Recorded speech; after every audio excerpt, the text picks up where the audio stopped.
Hi, it's Ray Grant. It is, I believe, 8:58 p.m. on Saturday, November 25th, 2023, here in Pittsburgh. And I'm going to just touch quickly on some things that you can probably tell my voice is really starting to go now. So I'm hoping it'll last another two or three videos, but maybe not. May not last this video. Um, I have like a couple things. I started to get my printer going. Hooked up my printer. I was going to do everything. I was criticized by Ross for just sitting and looking up things on my iPhone and so forth. But part of the what's the word? Part of the charm of that is that I am by doing that I am demonstrating how easy it is to check some of these sources. So I realize there's a lot of dead air in here in these videos, but that was kind of the idea in the first place. So um, also somebody told me that it's easier to get a sense of the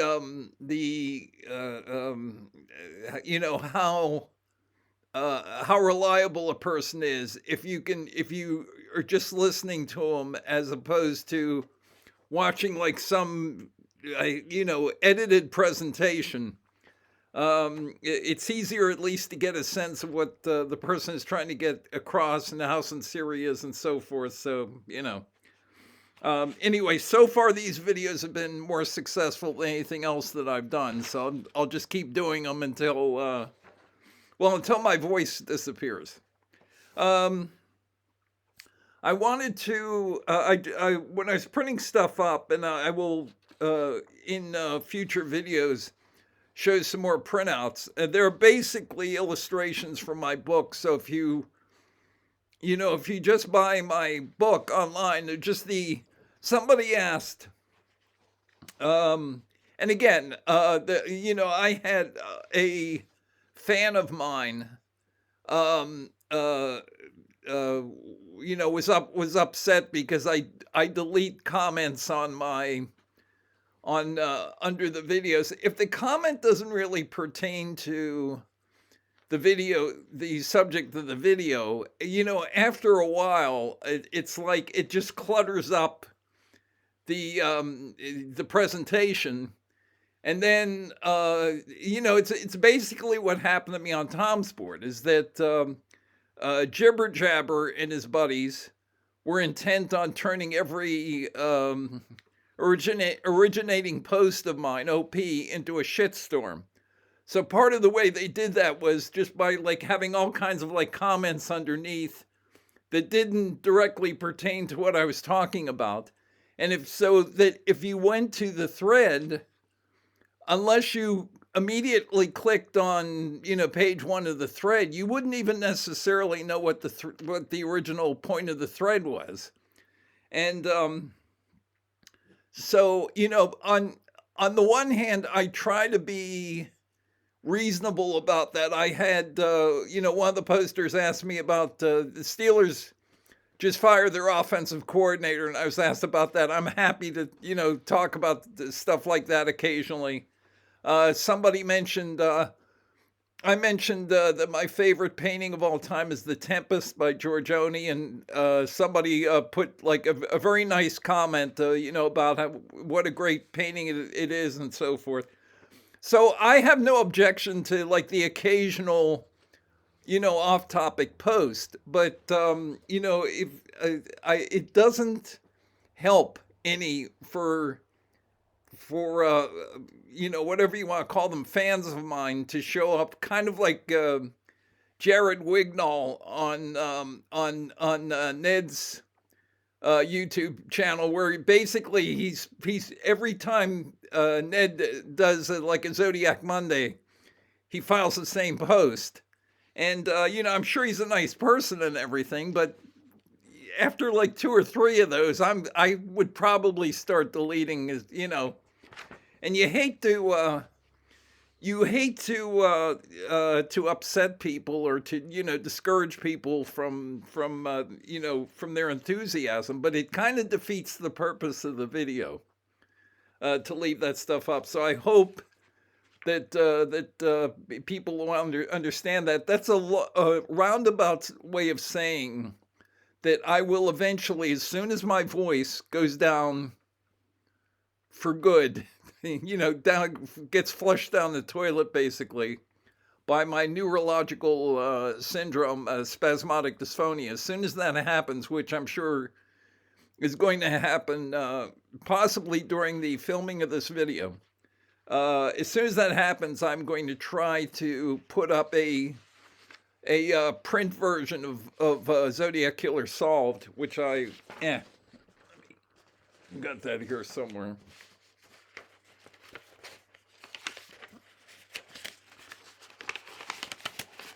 Darn it.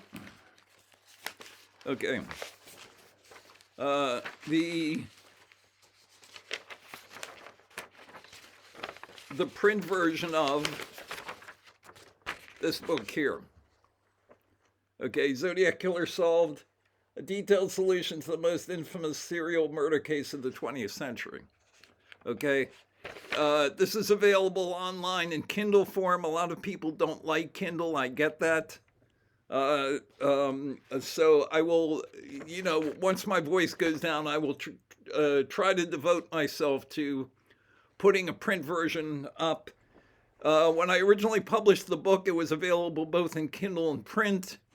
I went back like a couple of, that was 2015 and 2017, I think. I went back and made, and just did whatever, made a few corrections and maybe changed 1 or 2 details, and small not particularly significant details, but just like doing a little tweaking here and there.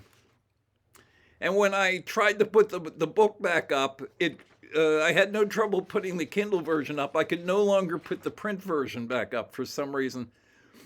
Amazon had switched print platforms, if I remember. I think they used to be CreateSpace and they turned into something else. Anyway, I was not able to put the print version of this up, and I was going to have to turn it into like a project to get it up and tweak it and so forth. Meanwhile, I was already working on my novel, and I thought, well, when I get a chance from that, or when I'm finished with this, then I'll go back, because I didn't care that much. I read everything on Kindle, so but maybe that was not a good idea. I would probably have sold a lot more books in the meantime if I had put the print version back up again, but I didn't. But as I was saying, I hope to get the print version of Zodiac Killer Solved up. And if I promised you a copy of that book, trust me, I will send you a copy. Although they are not cheap. The Kindle version is only $2.99, and the print version, I'm tempted to run upstairs and show you how big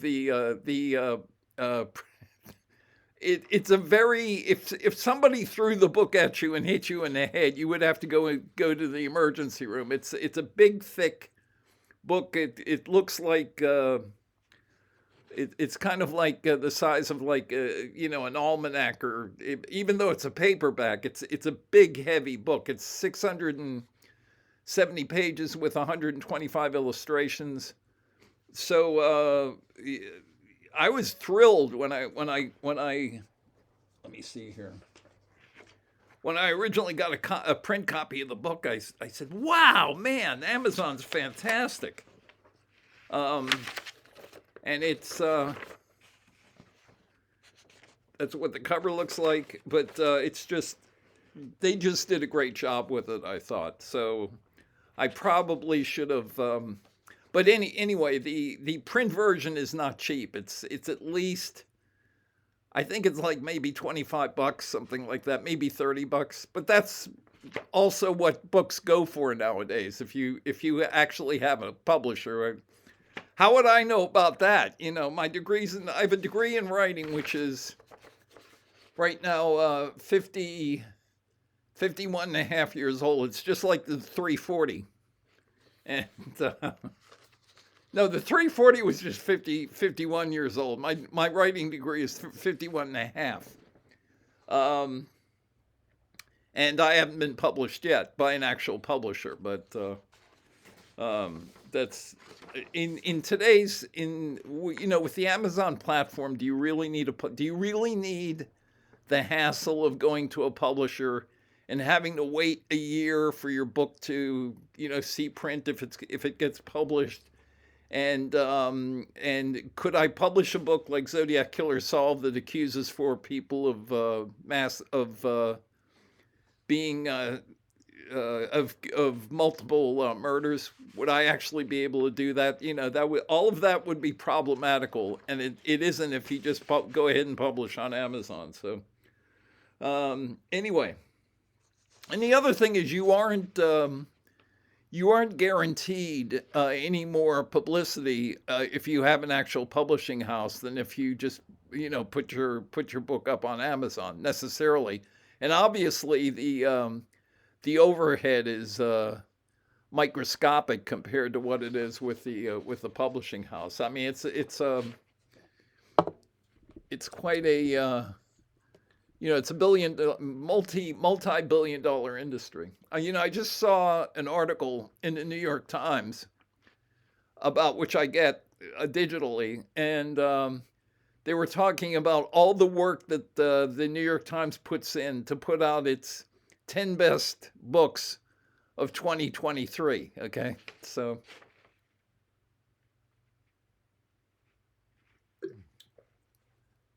it's a big deal, obviously, but I think Zodiac Killer Solved is a pretty good book. Okay, if I say it myself, if I read it myself. Anyway, this is when I was printing it out, I noticed this, and this is old news, but I will, since I printed it out, I'll point it out. I'm not sure I will get to it in a future video anytime soon. I've already talked about this, but this is what is on page 50 of Gareth Penn's book. This is his version of this is his version. Well, it's called the cryptogram here, but it is his version of Z408. Okay, and I don't know if you can see that, but obviously you can go online and read it, unless you're foolish enough to actually buy it. Pay 4 digits for a copy of Time 17 on eBay. Of course, I have 3 copies of the book, so, But I originally ordered my books from Gareth Penn himself back in the 80s. So anyway, that's Gareth's version of Z408. And how does it differ from the published version of the cipher? Those are the 20 variations. Okay, and actually, you can go to the Crackpot Files by Mike Butterfield, and I think he has this, he has this up. I don't mind him, doing reproductions from my books, but the narrative that accompanies them on the Crackpot Files is not correct. But anyway, those are the variations, and there are, I think, 1, 2, 3, 4, 5, 6. There's 7 in the Vallejo Times-Herald. There are 3 in the San Francisco Examiner, and there are 10 in the San Francisco Chronicle. Ordinarily, I might start thinking about what the significance of those numbers are, but they don't actually have any significance. This is just what the police artist did. So, but anyway, that's something I didn't mention before. Another thing I forgot to mention, I think, in the last video is I was talking about how the final 18 letters of Z408 start with character 391. In other words, you get 390 characters of English, or what translates to what looks like English. Um, and then you get the 18 characters at the end. So is there, and I said one of the part of the significance of character 391 is that it is the last symbol on line 23, and the entire Z408 is 24 lines of 17 characters, 24 rows, 17 columns. Okay, just as Z340 is 20 rows and 17 columns. So anyway, this was actually pointed out, I think, was pointed out somewhere by Gareth Penn. So this is not my insight. Almost everything that I present on my videos are things that I came up with, unless I mention otherwise. And in the case of again, I'll give Richard Grinnell a little bit more publicity here. Obviously, he figured out that the Zodiac actually did talk to Fook and Selms on Jackson Street. Okay, so kudos to him. But generally speaking, if I say it on the video, and I'm not perfect, so you may be able to find some way, hey, that was in time 17. But pretty much everything that I point out are things that I found myself. But I think this is actually Garrus. It's Michael Henry O'Hare, and that converts in Morse binary to the number 391. Okay. And I was going to point something else out, and I just forgot what it was. I'll think of it, I'm sure. But anyway, I will talk about. I want to mention a few things about the breakdown of the. Let me think here. Yeah, this is the breakdown of the final 18 letters. I did not point this out it actually is in my book. But these are the final 18 letters of Z408. Okay? Now, this letter E is the last symbol of line 23. And then I know what I want to point out. Wait a minute. I'll get to that in a second.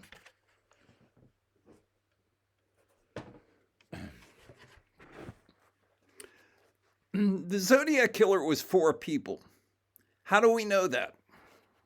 Here's how we know it.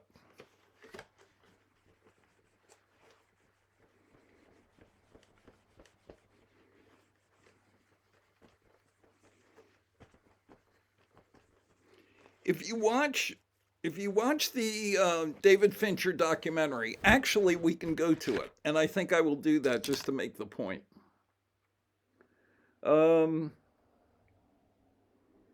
Sorry, Russ. Okay. Whoops. Here it is. Okay. Now, when we got there, there was already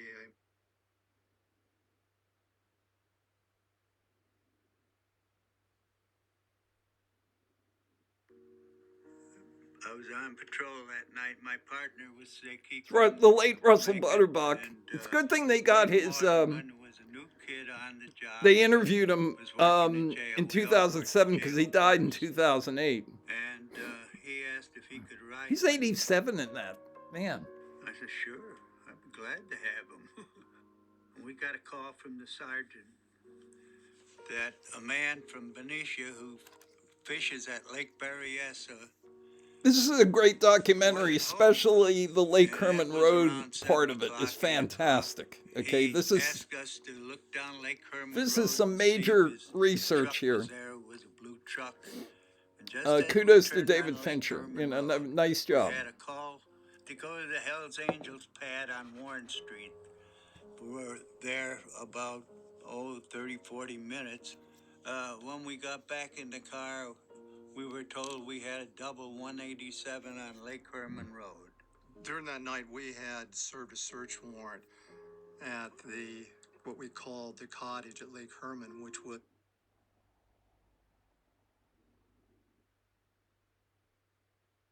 see if his truck was there. It was a blue truck.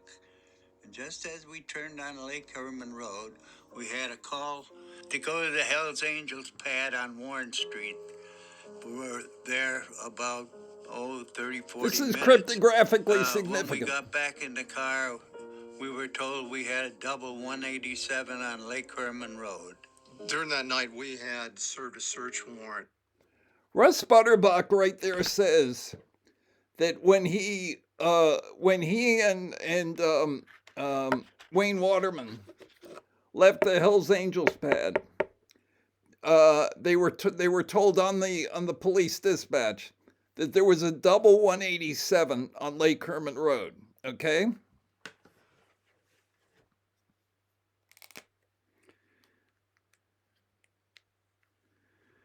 Z408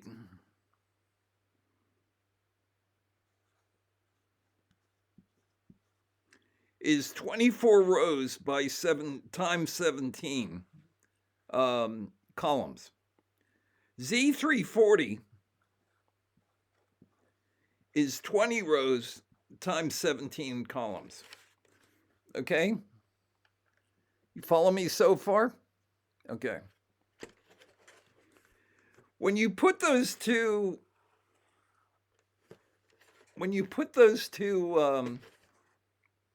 put a plus mark there.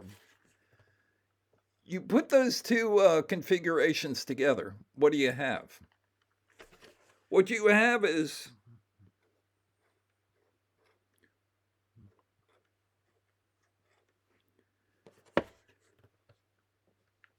actually I'm going to write it out here.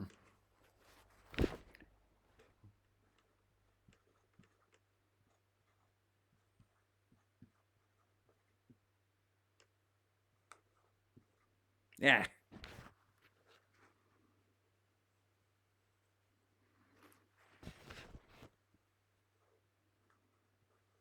Okay. What you have after you've got the first, and keep in mind, that's what has been deciphered so far, right? These two, Z408, Z340. If you believe Gareth Penn, he says, I believe in times 17. He may have said it in a letter to me and not said it in times 17. Okay, so, but it may be in times 17. Z408 and Z340 were constructed at the same time. Okay? Now, I realize that every Zodiac hobbyist posting on message boards believes that Z340, and Dave Aranchek believes, that Z340 was a reaction to how quickly Z408 was solved.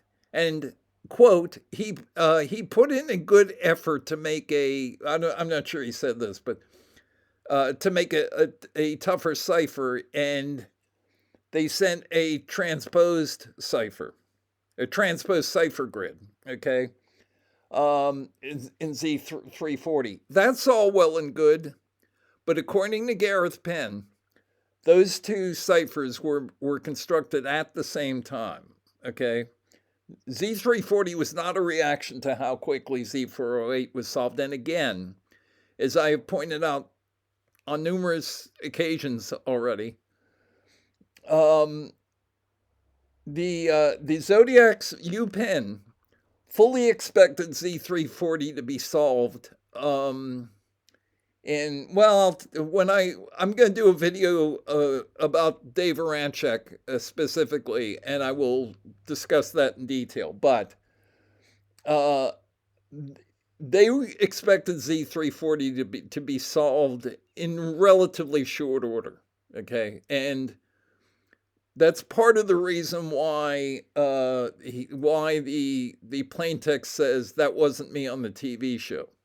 They weren't expecting the ciphertext to last for 51 years before you got to that statement. Okay, and there are other reasons to believe that they expected that to be solved, which again I will get to when I do the video. But when you look at those two ciphers, which, as I said, Gareth says were made at the same time, what you have is 44 rows times 17 columns. Okay, so the next question we have to ask is, what is that? What does that equation get us? Okay, or that what does that operation get us? 44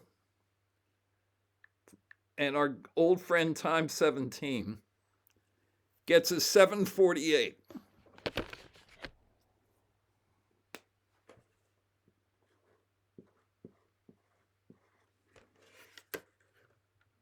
Okay, you follow me so far? Now we know it's 44 times 17, okay?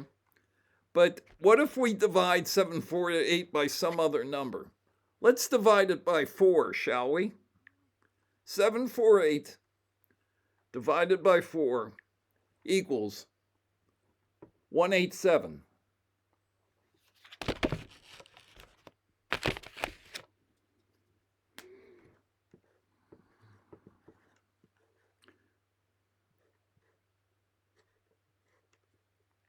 "187 is the California code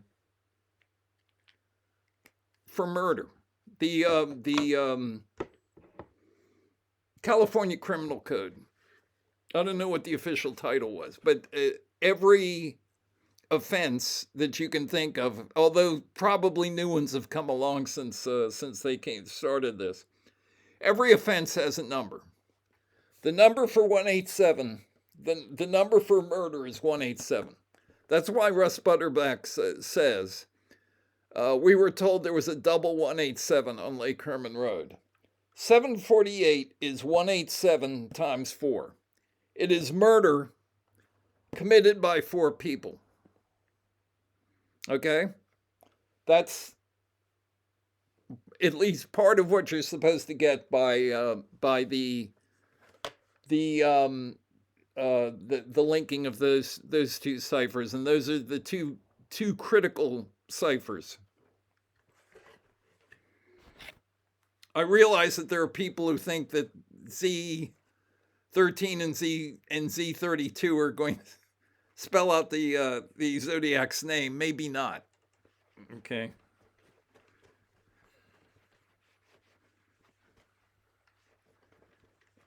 But maybe I'm wrong. You know, I could always be wrong. I have been wrong in the past, but not about any of this stuff. Okay.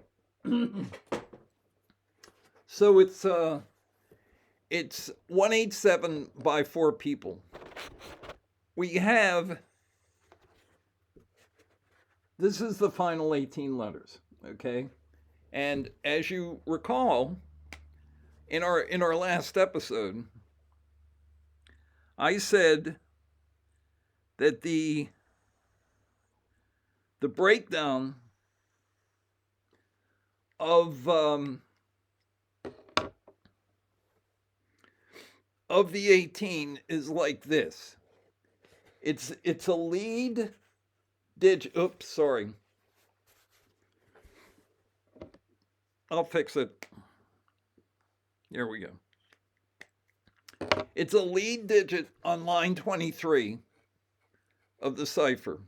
Sorry. There we go. It's a lead digit on line 23 of the cipher.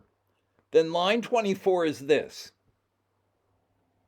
Okay, it's 17 symbols, 17 which convert to these 17 letters. Okay? And I said in the last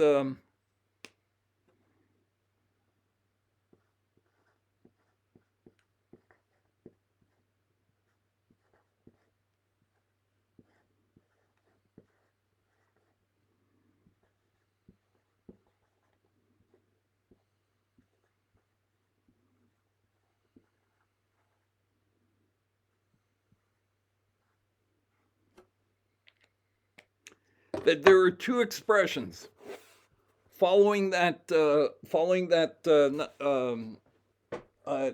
that E, which is essentially a null. And I hate to be acting like Robert Graysmith there. I mean, Dave is going to accuse me of ignoring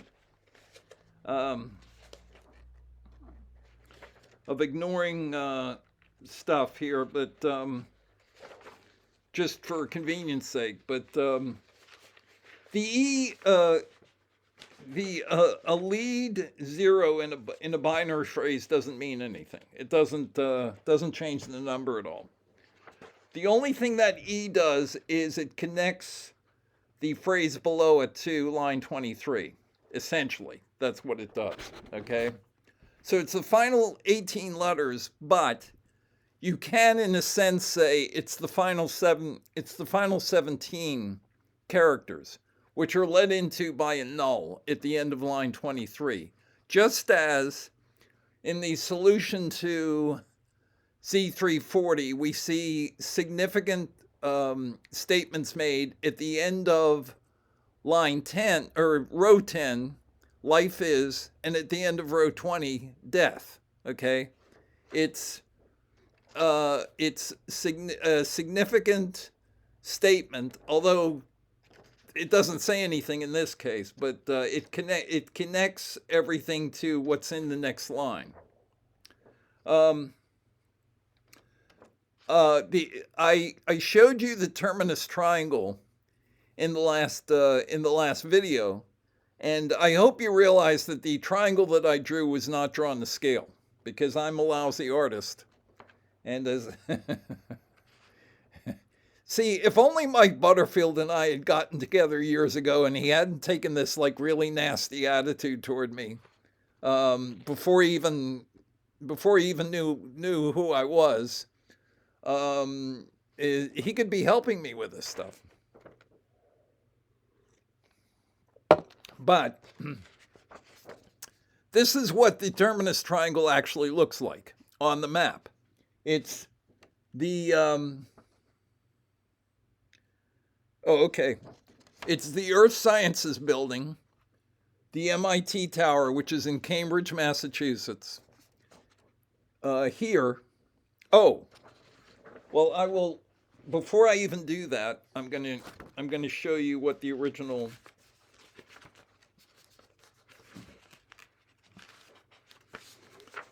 Okay, those are the big circles, and these are the little circles, and these are medium-sized circles.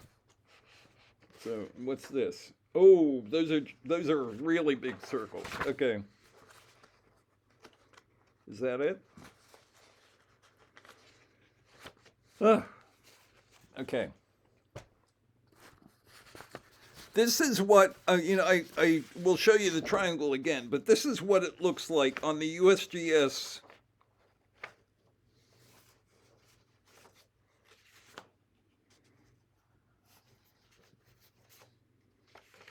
Okay, this is upside down.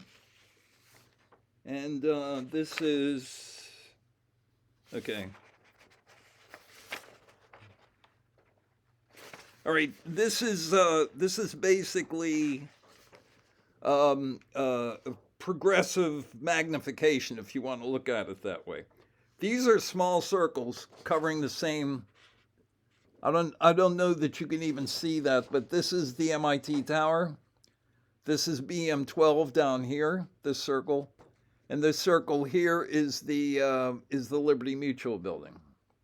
So I don't think that's even visible there, but the next one is larger circles. Okay, is that right side up? Yeah. Yeah, okay. MIT Tower,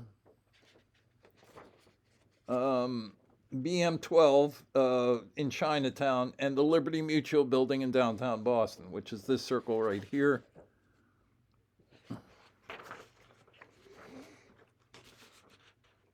I think you're going to go blind if you actually try to make these out. But okay, there I think you can see maybe the circles. This one is the MIT Tower.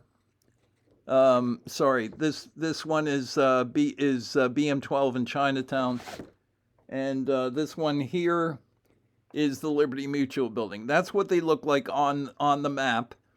This is the USGS quadrangle, Boston South, okay? And it contains all 3 points of the Terminus triangle, and all 3 points are USGS benchmarks. And this, I think, is slightly is a slight blow up of what I just showed you. Is that, yeah, okay.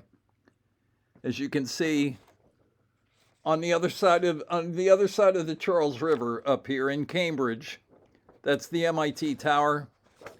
This is Chinatown. That's where BM12. This is Neyland Street and I-93, and this is the Liberty Mutual building in downtown Boston, which was at 175 in 1989. Was at 175 Berkeley Street. Okay, so that's the triangle on the map, and this is what the same triangle looks like if you just show it without the, the MIT towers here. That's the 12 degrees, that angle of the triangle. This is benchmark 12, Neyland 993 in Chinatown. That's where the 22 is. So it's 12, 22. That's a 22 degree angle. And then the 146 is where the Liberty Mutual building is down here. And that's a 146 degree angle. So that's what the Terminus triangle actually looks like. I just showed you the points on the map. If you then draw the triangle 2 scale, it looks like that. So that's what we're talking about when we talk about this, okay?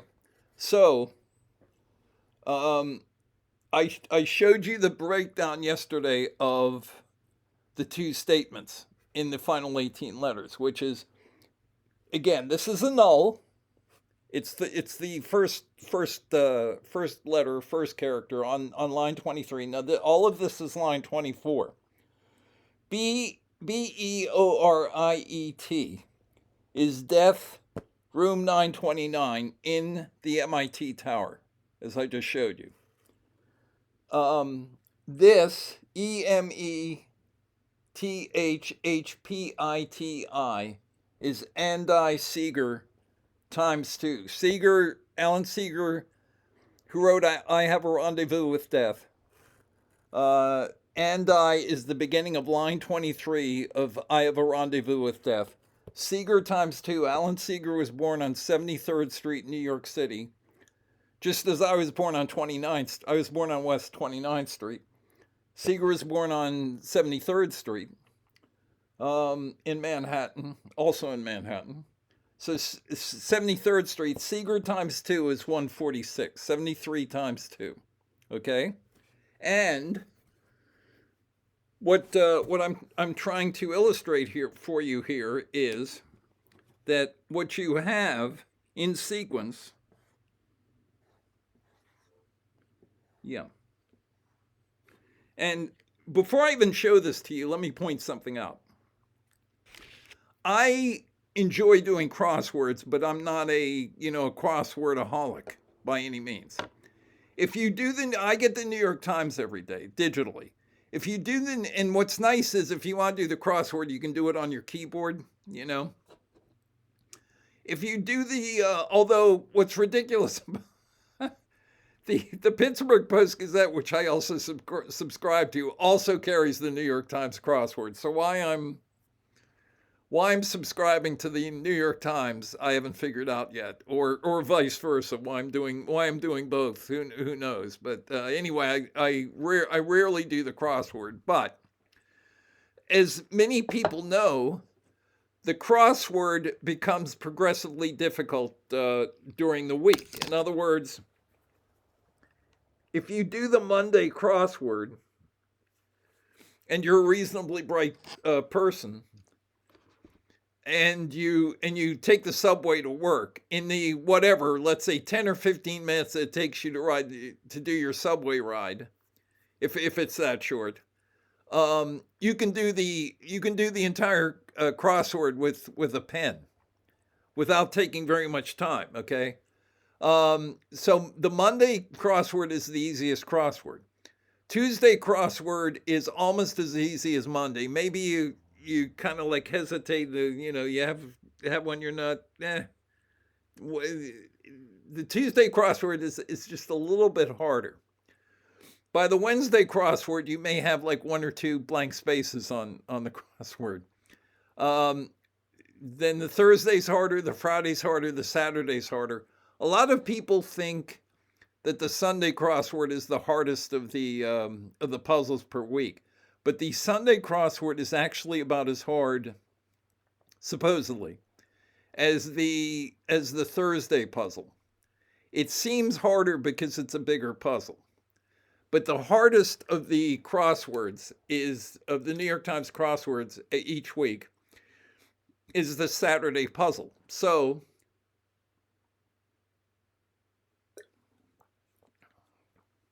since I'm the sort of person who has no trouble doing the Monday crossword, if you give me like a Saturday crossword, I'm like, maybe I can fill in like a few of the a few of the clues, and like, down, across and down and so forth, but uh I won't get very far with that puzzle. Okay, so the Zodiac project is in difficulty is at least the Saturday New York Times crossword. Okay, so it's it's a higher end puzzle. So, and it's, look, it was created by four extremely bright people: Berta Margulies, Hugh Penn, Gareth Penn, and Michael O'Hare. Okay, are all, uh, probably all four of them are brighter than I am. If Gareth Penn and Michael O'Hare and Ray Grant all took the same IQ test, I think those two would get a higher score than I get. And I was a recruiter for American Mensa, so plus I taught the Princeton review method for taking the SAT, and I could get whatever score you wanted me to get on the SAT when I was in my 30s. I couldn't do that now, but this is a high end puzzle. It's not. This is not easy, and um, so I'm trying to somehow bridge the gap between how difficult this puzzle is, but also to show that any particular detail of the puzzle isn't that hard to get. Okay, I got it. Okay, so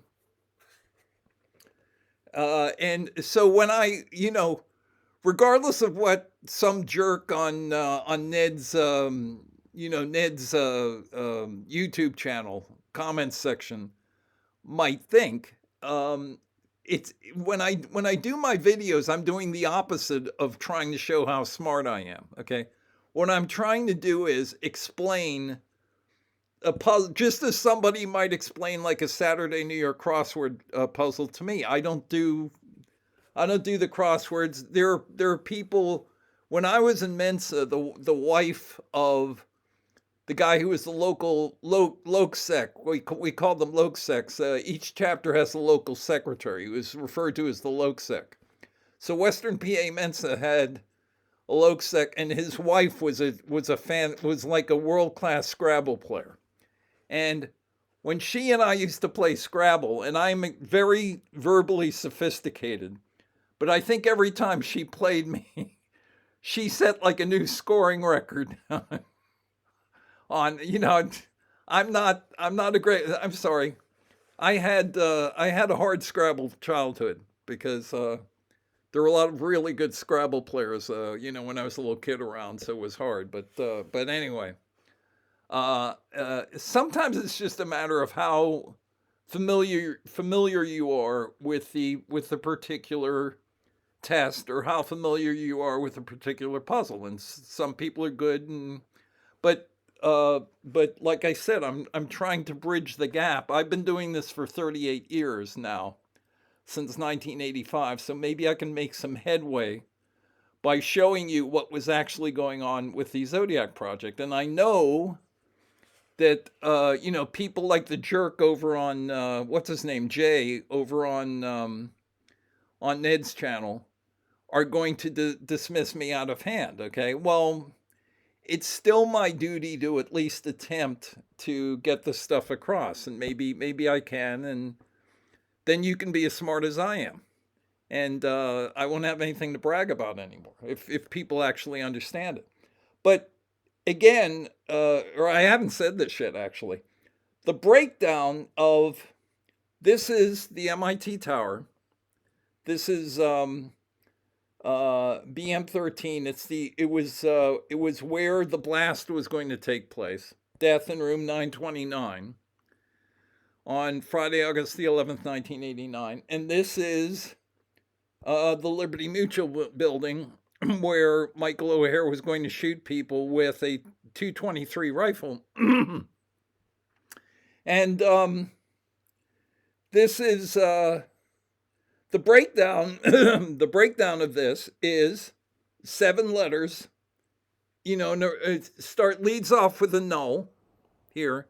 7 letters, BEORIET, which is the MIT tower, and then 10 letters, EMETHHPITI, which is the Liberty Mutual building. Okay, so it is 7 followed by 10. Where have we seen that before? Remember, this was mailed July 31st, 1969. Okay? The Lake Berryessa attack, which featured a 7 followed by a 10, took place on September 27th, 1969. Okay? It took place, let's see, July 31st, August, September, so 31, 58, like 58 days. Zodiac, by the way, by alphabet quantities is 58. Okay, so 58 days after he sends this, he does this. He does 7 in a sense, and he's wearing a ceremonial costume. So he is acting out, in effect, this. His final act, which is a mass murder of the blast in the MIT tower and the sniper event on the rooftop of the Liberty Mutual building. And again, that is acted out ceremonially by the 7 followed by 10. And also the breakdown of the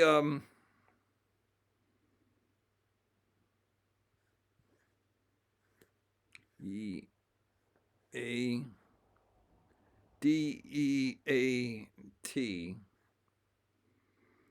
1, 2, 3, 4, 5, 6. Yeah, okay. 1, 1, 1, 0, 0, 0, 0, 1. Okay. This is death. This is 929. This is an overlapping.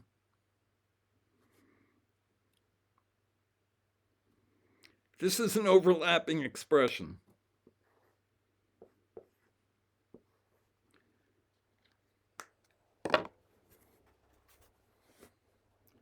It's death, and these 3 digits overlap. So it's death 929. Death, it's a truncated form of death converted from Morse code to binary. 7 digits. The number 929 in binary is 10 digits. So again, it's 7 before 10. Same thing. Not as significant, in my opinion, as this is. The breakdown in the actual cipher is 7 followed by 10. Okay, but that's what they were. That's what the idea was. That's what they were doing. The whatever you want to call it. And again, he could have gone on stabbing the couple for literally hundreds of times if he wanted to. Stabbing them 17 times took less than a minute. And then he got up, walked to their car. He knew which car was theirs, and wrote on the passenger side door. But it's 7 followed by 10, and so that was part of what the idea was to present that, and to present. The other thing that you have to remember about all of this is that, for example, I showed you in the last video that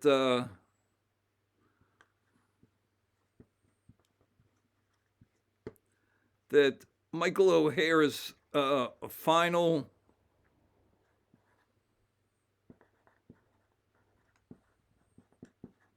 address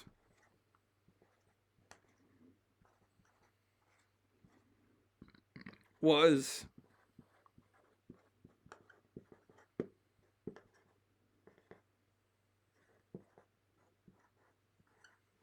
intended to be this. It was intended to be Michael O'Hare, 12 Abbotsford Road. Road is 22, so it's 1222 146.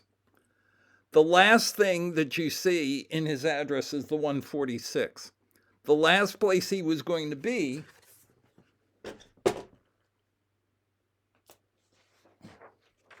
was here, which is 146. So again, the terminus triangle is mirrored by his address, and he chose that address. I mean, he chose to live in that house. Now, you may say, well, it's almost supernatural that he was able to do that. Well, they might have chosen to emphasize some other aspect of the Zodiac project if they couldn't find an actual address that presented those numbers, but they were able to find an address that presented those numbers. So that was the idea. That's why he lived there. I'm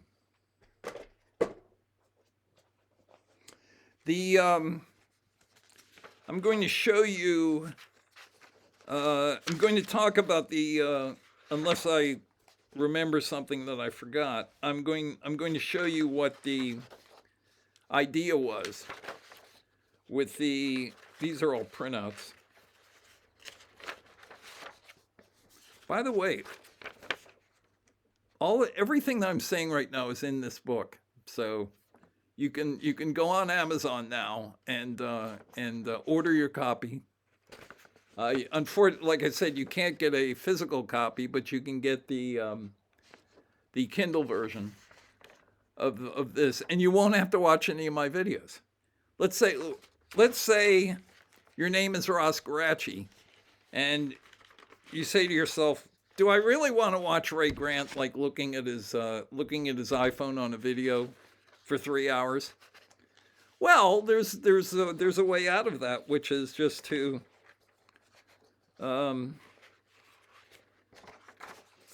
buy the book. You can't buy this book yet. I'm still rewriting my novel, but anyway, I'm going to show you some stuff of the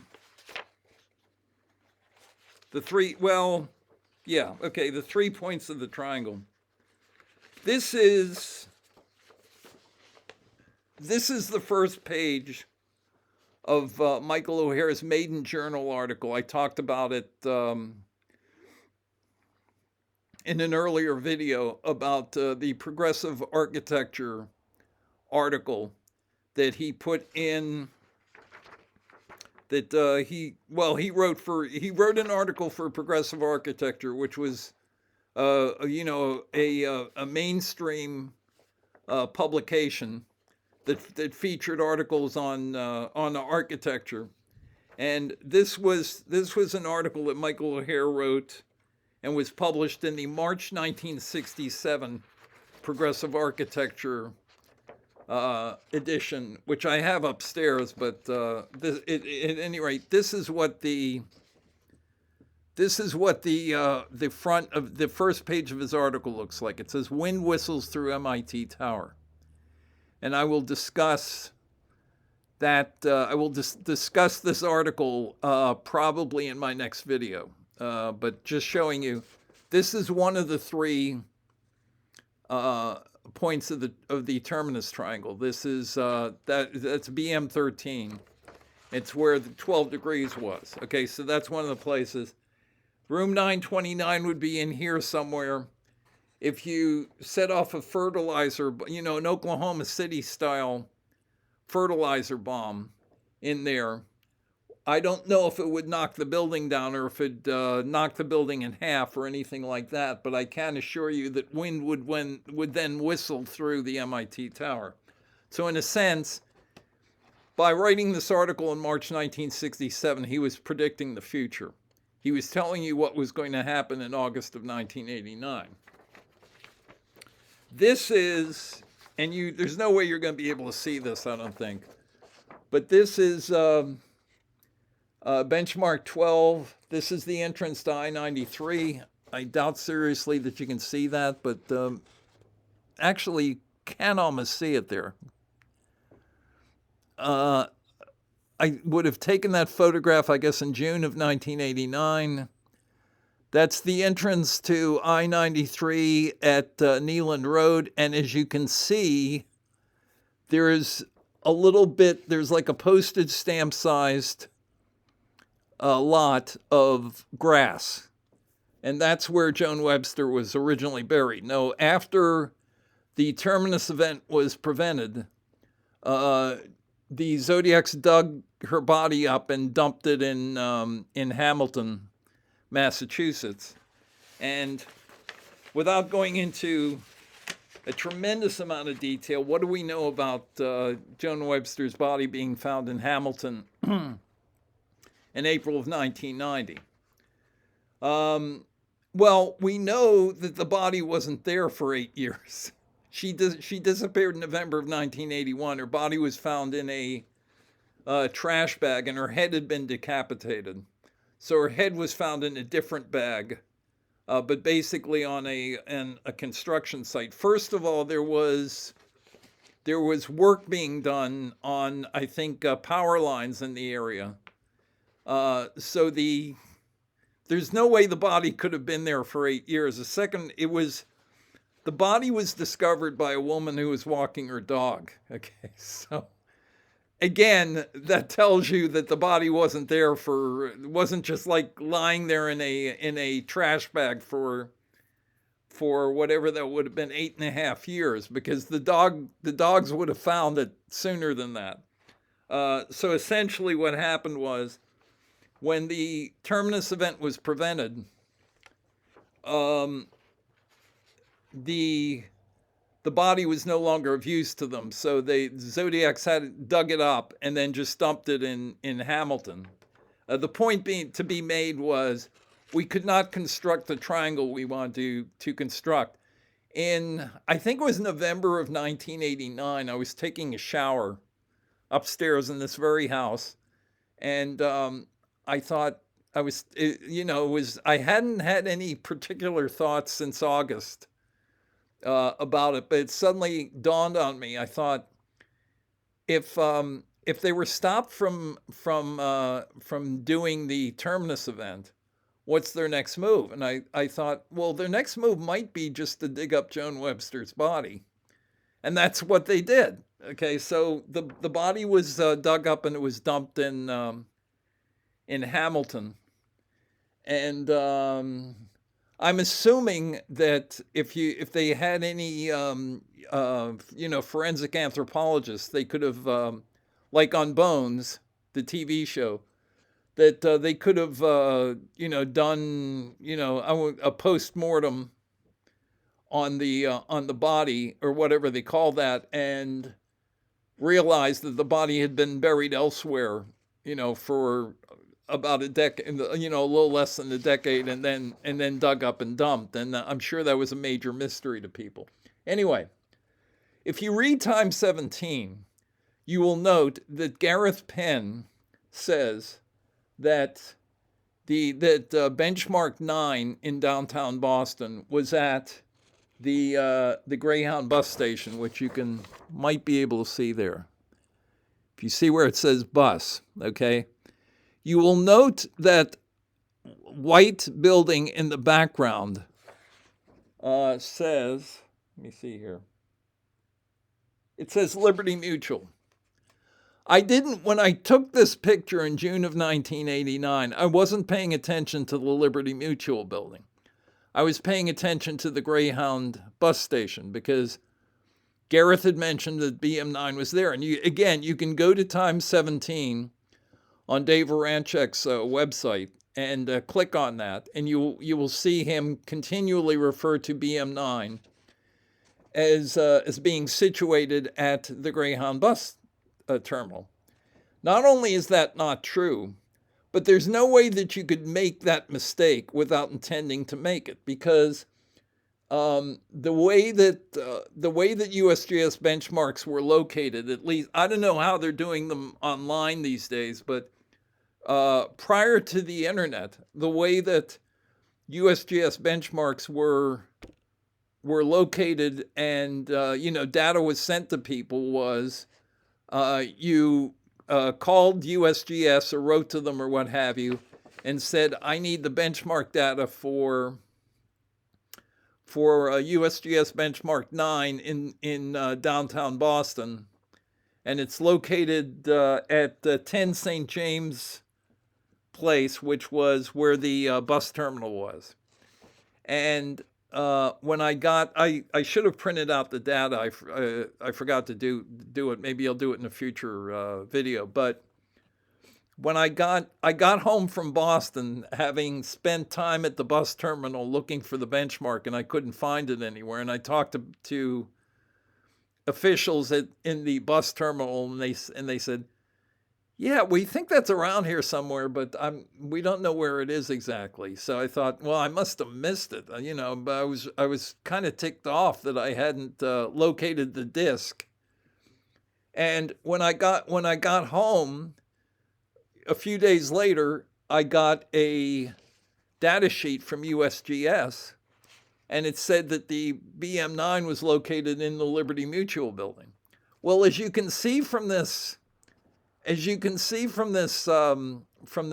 picture, which I took, it's an example. It's kind of like Clyde Tombaugh said when he discovered the planet Pluto. It's not a planet; it's a dwarf planet now.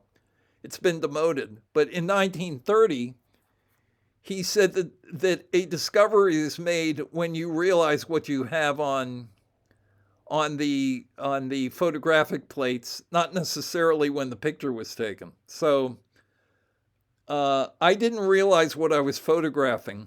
I thought I was taking a picture of the bus terminal. What I was actually taking a picture of was the Liberty Mutual building, and that's the building on the rooftop of which, and it's a significantly larger building than it looks like in that photograph.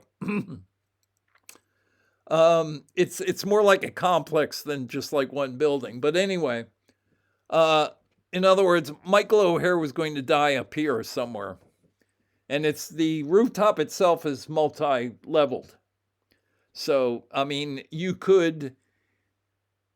it's somewhat similar to the Texas Tower in this where Charles Whitman did the Texas Tower sniper shootings, in the sense that you would have like a lot of places to shoot from, and he could like go around the walkway on top of the building and shoot people from different angles, and shoot people out in different areas around the tower. And he had a high-powered rifle, so I mean, that's how he ended up killing 14 people. Although, the what's his name? Stephen Paddock, Las Vegas, was a complete idiot, and I don't think he knew guns very well, but he managed to kill 60 people and injure, I think, over 800 people. And he manages to do that because he has military grade weapons, not because he was a sharpshooter. But Michael O'Hare was at least was a member of the Harvard rifle team. So anyway, I was originally ticked off at USGS for sending me the wrong data sheet, and then I suddenly realized the Greyhound bus station was located at 10 St. James Place. Liberty Mutual Building's address was 175 Berkeley. However, as you can see, the two structures, and this is gone now, I think, the bus terminal is. I don't know what they did with the original. They have a new Liberty Mutual building, but the two buildings were on adjacent lots, even though the addresses were on different streets. But they were on, as you can see, they were on adjacent lots. So inadvertently, I was taking a picture of one of the points of the terminus triangle. So to return to what I talked about before,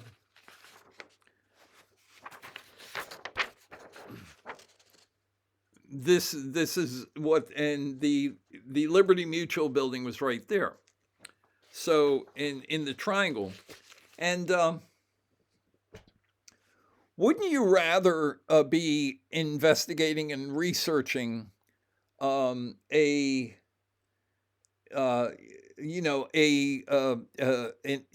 event like this, which is much more complex than if the Zodiac killer ends up being, a Joseph James D'Angelo? The only interesting thing about D'Angelo is the way he was caught. Okay, other than that, I mean, yeah, he was a prolific killer and a prolific rapist and a prolific ransacker.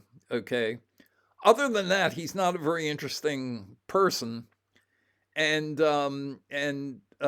he's the way they caught him is interesting, and the way they caught him changed the way it obviously made it much more difficult now for killers to get away with their crimes, which is good.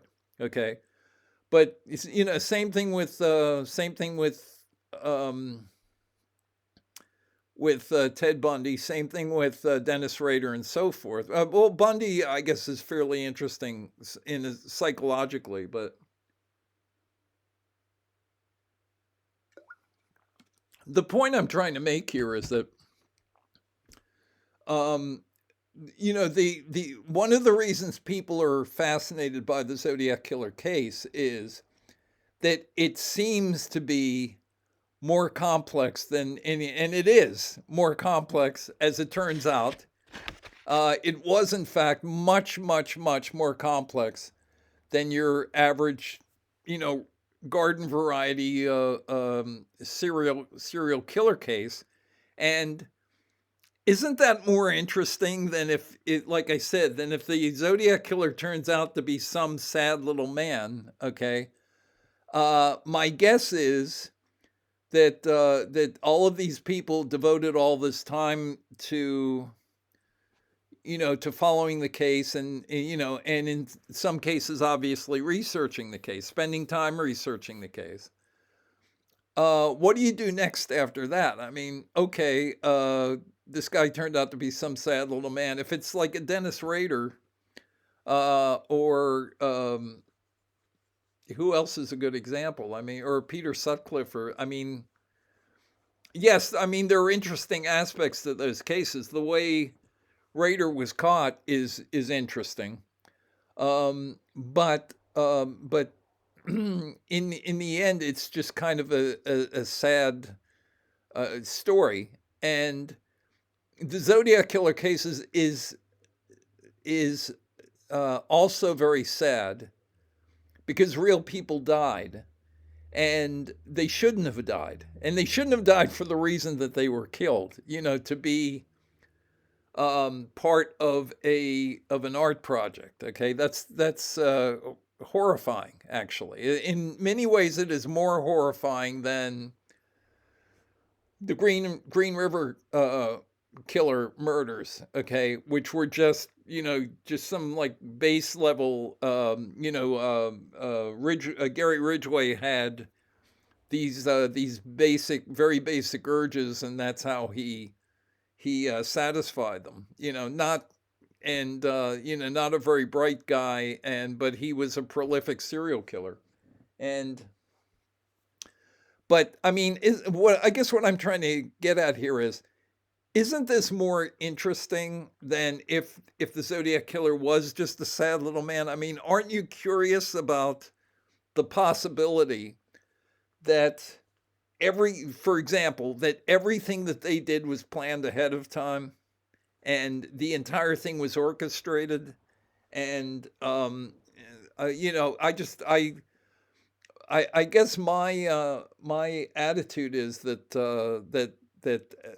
although I spent 38 years of my life following this case, and spent a lot of money and spent a lot of time doing it, it was it's if you're going to do things like that, then this case was worth that, because it is the most complex case in history. And the Zodiac killer case is the most complex serial murder case in history, even if what I'm saying isn't true. And if what I'm saying is true, then it's far and away the most complex case. There really isn't anything similar to it.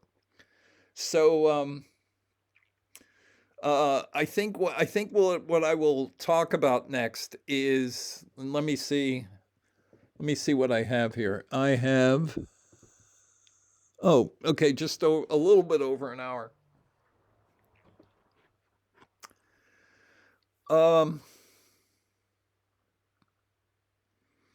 What happened what happened here in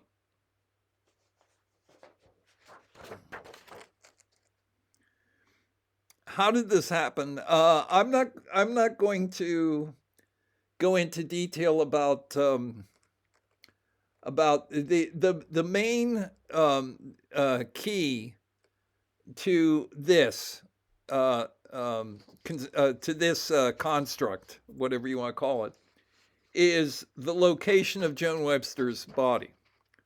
Once you located that, the other 2 points of the triangle were not that difficult to figure out. For example, if you suspected Michael O'Hare, as I did, because Gareth Penn essentially named him as well, although not in the Mensa Bulletin article. But if you then wrote to Gareth and he sent you the follow-up material, and then you did what I did, which is to call Gareth and say, well, what are you saying exactly? And by that point, Gareth had figured out that he actually had to spell out what he was saying, and he said Michael O'Hare is the Zodiac killer. So anyway, so I had contacted Gareth about without going into the detail. I may go into detail about how Gareth became a suspect as far as I was concerned, and so forth. But the main key to the puzzle was the location of Joan Webster's body, and that's a whole different story as well. So I'm not going to I may do like a separate video about that somewhere down the road, probably after I get my throat injections and come back in a couple weeks or when have you. But what I'm going to talk about right now in this episode is what happened once I arrived at this configuration, and I was convinced that the events were going to take place on Friday, August the 11th, 1989. And I'm just going to give this is something I talk about in my book, And the book's only $2.99, so it's not like I'm trying to get rich by uh, telling people to buy it. But if you want, to find out, like, in detail how I got here, and all the details and everything, all of that stuff is in the book, as well as the walkthroughs that I've done up to this point. All of that is in the book, and there's a lot of other stuff in the book. But anyway, once I arrived at the Terminus Triangle, and I was sure that it was going to happen on Friday, August the 11th, 1989, the question became, okay, how do I go about stopping this? Okay. And I realized from earlier interactions with police departments that they weren't going to take me seriously. So if I contacted the police or the authorities or the FBI or what have you, and I can tell you a few anecdotes about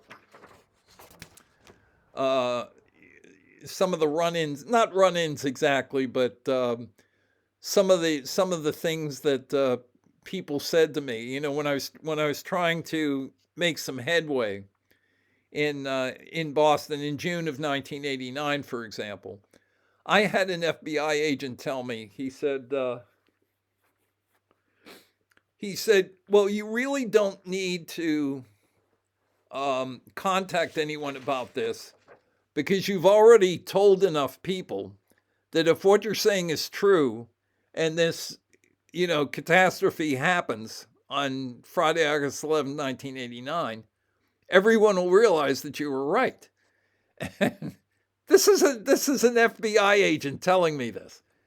And I said to him, what good would that do? I mean, if 200 people are dead, or how many people die, and there's all kinds of damage and everything, and the MIT tower has to be dismantled or what have you, and people die there and people die in downtown Boston.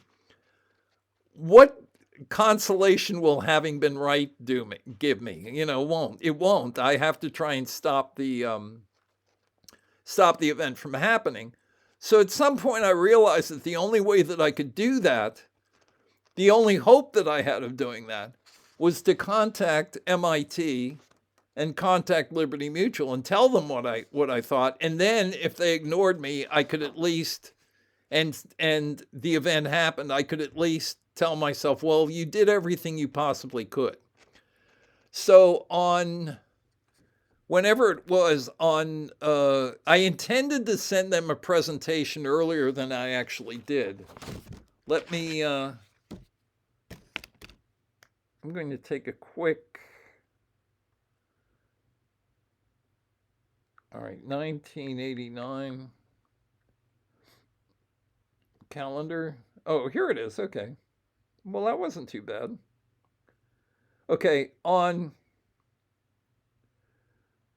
Friday, August 4th, the event was scheduled, Terminus event was scheduled to happen on Friday, August the 11th.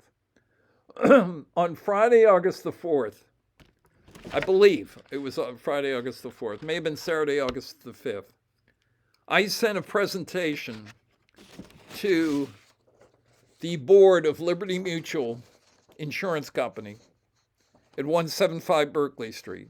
And I sent the presentation to, just as I did with the JFK School in 1990, where I mailed books to the faculty members at their homes. 64 of the 90 faculty members got my book saying that Michael O'Hare was the Zodiac killer at their homes. Okay, just as I did that in a year later, in August of 1989, I sent individual presentations to all of the board members, the specific board members of Liberty Mutual.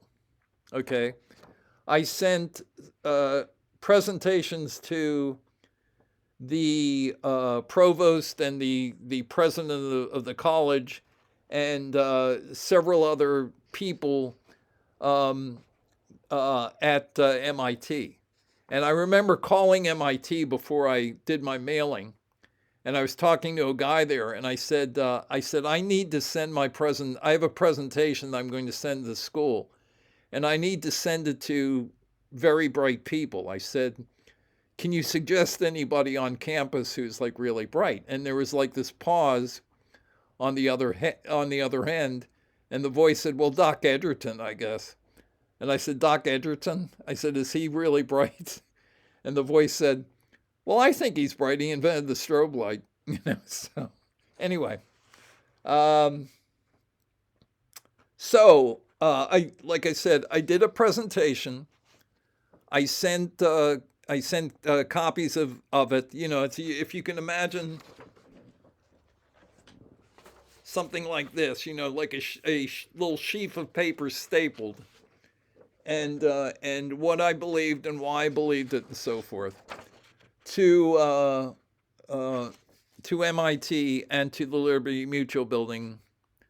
I'm guessing Friday, August the 4th. I was hoping actually to send it the week before, but putting the presentation together took longer than I thought it was going to. So I didn't mail it, I think, until August the 4th or August the 5th, Friday or Saturday. And they would have gotten it on Monday. What is that, August 7th. So 7, 8, 9, 10, 11. Okay, yeah. Okay, so they would have received the presentation on Monday, August the 7th. On Tuesday, August the 8th, I received a phone call from security. I was shocked, actually, from Liberty Mutual, and asking for more details, asking me to send them more information, and then they would, maybe come to a decision about what they were going to do about this. So, for example, I sent Liberty Mutual a copy of Gareth Penn's book, Time 17. I sent a few more, a little bit more information to Liberty Mutual. And I had, I'm not going to name names here, but I talked to members of security at Liberty Mutual and at the MIT police. And when I was at the MIT Tower in June, I spoke with people in the Earth Sciences Department, which is the lounge at in room 929. Room 929 is actually a lounge for the Earth Sciences Department, and the department is centered on the 9th floor. So on, I think it was Thursday, June 29th, 1989, I went up the elevator in the MIT Tower to the 9th floor, and I talked to the secretary there, and there was a graduate student or graduate assistant that I talked to, and I was looking around. I was trying. It's a long story. I will at some future date explain what I made a slight change in my assessment of what was going to happen as a result of being at the MIT Tower. But anyway, I explained to them why I was there and what I was doing. And they didn't kick me out of the building. Surprisingly enough, they took me seriously. And the secretary told me, she said, she wrote down her name and her phone number, and she said, I want you to do me a favor. If you really think this is going to happen, could you call me the night before and let me know that, because if, I want to know before something like that. I don't want to walk into it if I can avoid doing it. And I said, of course. Okay. So she gave me, I still have what she gave me upstairs. And so anyway, I'm talking to Liberty Mutual and MIT, and they're not telling me anything about what they're doing on their end. Okay. And the week goes by. Then Friday comes along, and here's the other thing. A lot of people out there are going to say, well, any nut could call, anybody and say, hey, you're about to get hit by a criminal catastrophe, and and you need to do something about it. And here's the thing I try to get across to people. I realize that that Jay over there on Ned's YouTube channel thinks I'm crazy, okay? And maybe other people think I'm crazy too. So, and maybe I am, maybe all this is part of my imagination. Who knows? But regardless, I'm not stupid, okay? I may be crazy, but I'm not stupid. So I am not so stupid that I would that I would go to Liberty Mutual and I would go to the Massachusetts Institute of Technology, which even I would have some difficulty getting into as a student. Okay, MIT was one of the 5 schools. My best friend in high school, Taylor Alderdice, he was asking me what school I was going to go to. I ended up going to Pitt, but because it was in the next neighborhood and it was the best. You got the best bang for your buck. I mean, if you were a freshman, if you were in your freshman semester at Pitt in the fall of 1969, it cost you $250 to go there. Okay, so by comparison, I think Carnegie Mellon at the time was, of course, that was a lot more money back then. But Carnegie Mellon, I think, was $1,400, but that was for an entire year. But Carnegie Mellon was like 3 times what Pitt was.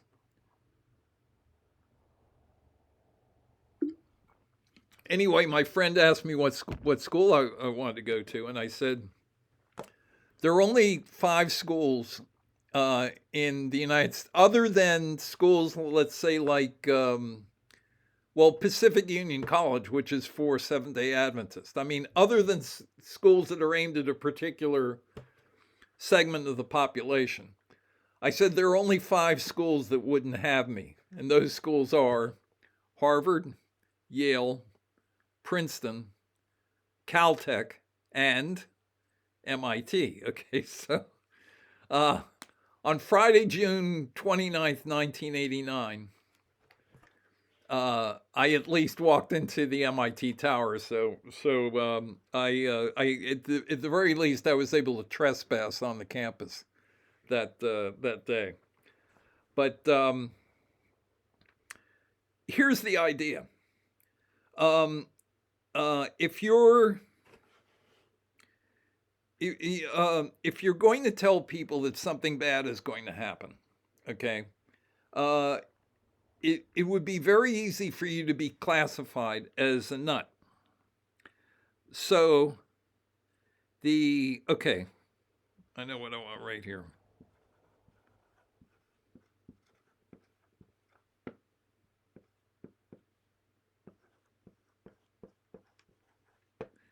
What you have to remember is Cambridge is a separate city. It's not like part of Boston, okay?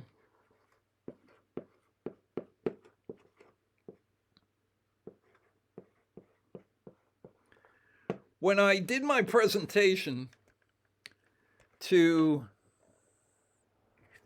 it doesn't look like an R to me. It looks more like an L.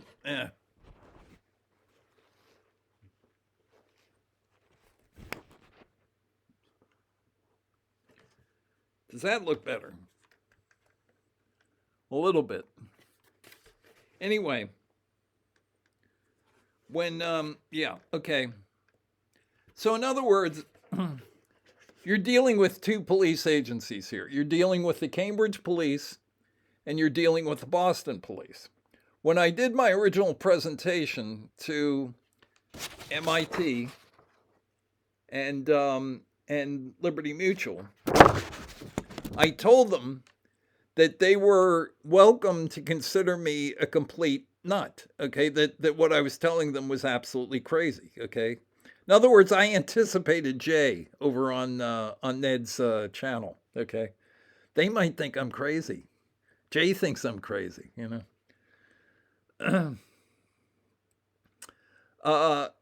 I said, you may think I'm crazy, which is fine. Okay. So I'm going to make it easy for you. I said, I will hire Cambridge Police, three officers of the Cambridge Police Department. You know, you can hire police for events. I will hire 3 members of the Cambridge Police Department to locate themselves in room 929 of the MIT Tower for 24 hours, from midnight Thursday through to midnight Friday, August the 11th, 1989. I said that to MIT, and to, although I think it was the same presentation, to Liberty Mutual, I said, I will hire 3 officers from the Boston Police Department for 24 hours from midnight Thursday through midnight Friday. Okay? So it's the Cambridge, 3 members of the Cambridge Police, 3 members of the Boston Police. In 1989,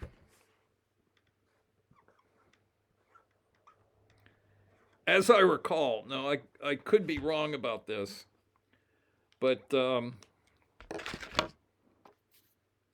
let me see what we got here.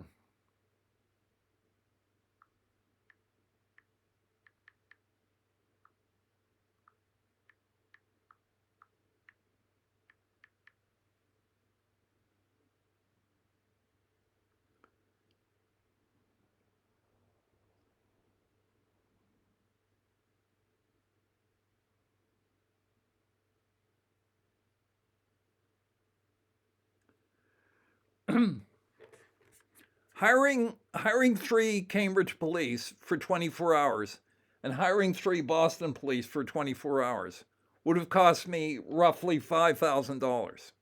Okay? And in what was 5,1989 according to the inflation calculator on the internet would be $12,406.09 today. So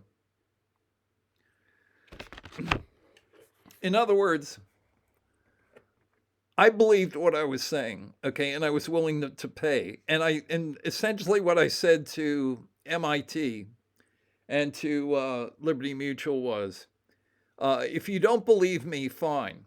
I will put 3 police officers in room 929.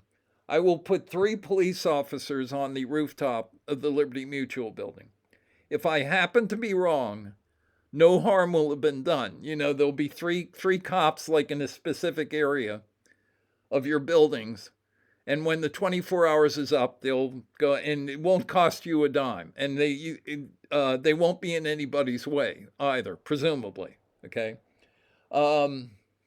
If I happen to be wrong, if I happen to be right, 3 cops here and 3 cops in the MIT tower in room 929 and 3 cops on the rooftop, presumably will be enough to stop what the 4 Zodiacs were planning on doing, or 3, or whatever the configuration was going to be.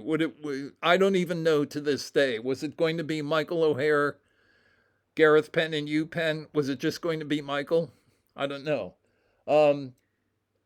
Let me preempt any question about what was going to happen in the MIT tower. It would have been child's play for, let's say, Berta Margulies to walk into the MIT tower on Friday, August the 11th, 1989, with a fertilizer bomb inside a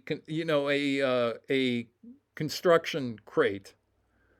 Go up the elevator with that, with let's say with Hugh Penn, maybe with Michael or what have you. Explain to the people on the 9th floor, I'm Berta Margulies. I'm doing a sculpture for MIT, and parts of the sculpture are inside this crate. I'm going to leave it in the lounge here if that's all right with you, okay? And I'm sure they would say, "Oh yeah, go ahead." It's just when I visited the lounge, there was nobody there. Like, except, I talked to the secretary and I talked to the one graduate assistant.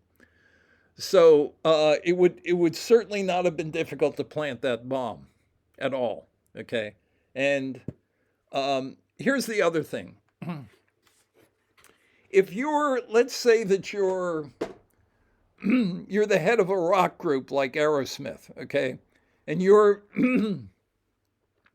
here in Pittsburgh to do a concert, and you're performing at the PPG Paints Arena, okay.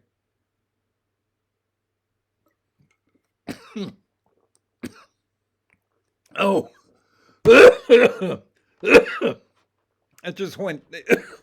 That went down the wrong pipe. This usually happens after I get my injections, not before. Anyway, if you're Steven Tyler of Aerosmith and you're hiring like the Pittsburgh police, I'm playing with fire now.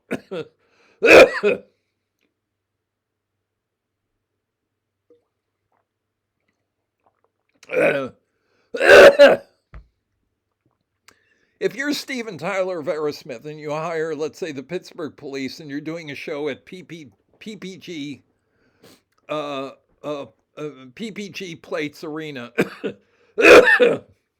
in Pittsburgh, and you're hiring the police to cover your concert, you don't tell the police where to go. Okay. What happens is you spend the money and you hire whatever X amount of police security, and then a police captain or some administrator decides how to deploy looks at, okay, here's the arena, okay, we're going to put cops here, we're going to put a couple cops over here, and so forth. So that isn't done by the person hiring the police. It's done by police personnel. Okay. So in other words, even though I would be paying to cover those 2 points, I would not actually have any control over the police. Somebody from Cambridge Police and from the Boston Police would decide where to put the officers. Now, I would tell them what I thought was going to happen and where I would think that you should deploy the police. My guess is what they would have done at the MIT Tower, let's say, is to put one officer in room 929 for the entire 24 hours. I'm assuming they would have had like shifts, and the officers from midnight to 8 would have been relieved by officers from 8 to 4 and so forth. But I'm assuming what they would have done in the MIT Tower is put one officer in room 929, put an officer maybe in the staircase, put an officer maybe down where the elevators are, to look at everybody, came in and so forth. And the same thing at the Liberty Mutual building. I'm assuming they will put like one officer on the rooftop, let's say, one officer at whatever the access point was for the rooftop, maybe one officer down by the loading dock. I don't know. But that was the idea. And so I even said when I was talking to Liberty Mutual Security, and they occasionally, expressed some doubts about, what was going on. They both decided, MIT decided to use the MIT police. Liberty Mutual decided to use their own security. But when Liberty Mutual expressed, possible doubts about, this thing coming to fruition, I said, well, I am still willing to pay for police to cover the area, and then you won't even have to worry about that. They'll be in the area. You can go on about your business. If nothing happens, then, nothing has been lost, okay? But as I said, they insisted on using their own security. So the week went by, and it was obviously a very nerve-wracking time. On that Friday morning, on Thursday night, I called the secretary, and I told her, okay, the event is scheduled for tomorrow. So you asked me to call you, so I'm calling you. And a minute or so later, my phone rang, and it was the MIT police. And they said, "Well, you just called the lady who was the secretary in in the Earth Science Department." I said, "Yeah," and I explained that she had asked me to call her, and since I didn't know what MIT was doing because they weren't reporting to me or anything, whether they were doing anything or doing nothing or what have you, I said I had promised her that I would call her, so I did call her. And they said, "Oh yeah, that's fine. We were just wondering why you're calling her, but no problem." So everything was like, everything was like totally cooperative. I was talking to Liberty Mutual. They did check on me because the next morning I was at work and I was casing mail at my sorting case wherever I was in the Oakland Post Office here in Pittsburgh, the old Oakland Post Office on Atwood Street. It's not there anymore. It was there in 1989. We moved to South Bouquet in 1991. Okay, after all the excitement died down. But anyway, in 1989, I was on the lower level of the Oakland Post Office, which was just off. It was on Atwood Street, but the lower level was off Myron Avenue. And I was standing at my sorting case, and I heard my boss like answer the phone, and I heard my boss say, "I'm looking right at him." Okay, so I didn't turn around because I didn't want to cause any any issues. But I assumed what had happened was that the authorities in Boston had decided to call the post office in Pittsburgh and make sure I was still in Pittsburgh and not in Boston or in Cambridge. And that's why my boss said, "I'm looking right at him." That he was that they had just checked to make sure that I wasn't anywhere near the sites. um, And that evening, midnight Friday strolled, came around, and nothing happened. So the Liberty Mutual said, "Well, it's been like a very quiet 24 hours, and nothing happened." And I said, yeah, I said, "No one showed up. No one, Michael O'Hare wasn't there." And they said no. And I was puzzled.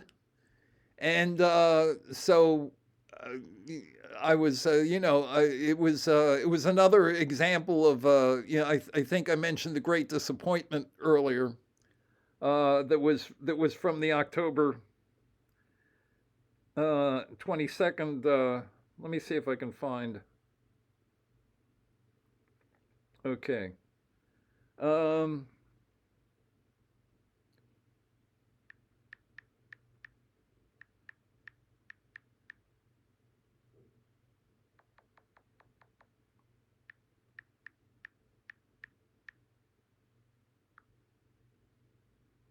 oh, okay.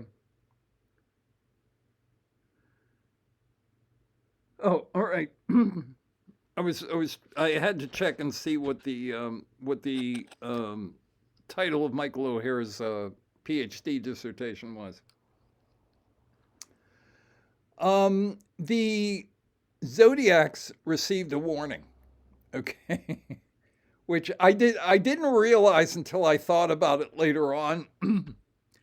And if Michael O'Hare said, "I have a rendezvous with death, and I to my pledge word am true, I shall not fail that rendezvous." The fact that they didn't show up at either of the points of the terminus triangle would seem to suggest that I was wrong about this. Okay, I don't think I was. I was, the next several days after the event, and Nobody ever got back to me. MIT never got back to me. Liberty, after I said, well, I'm surprised that they didn't show up. And after the phone conversation ended, they didn't send me any, angry letters or anything. And MIT didn't react badly. I never heard from them again. And I was left being puzzled. All I can assume is that they thought, well, this guy was sincere and he honestly believed what he's saying. Also, I'm guessing that they asked some people at MIT, the calculations that this guy has made, are they at least accurate? I mean, does his logic follow? And they said, yeah, if you make the assumptions he's making, yes, this would be a logical, a final value for what he's talking about. This is, if you make the same assumptions he's making, you're going to end up with this, okay, as one possibility. Okay, so as I said, MIT, I give MIT and Liberty Mutual all the credit in the world. They listened to me. I believe they prevented the Terminus event from happening. However, Michael O'Hare didn't show up at either at the MIT tower, and none of the other Zodiacs did that day. So what happened? This is what I think happened, which is that, darn it. Okay, let's try doing this again, because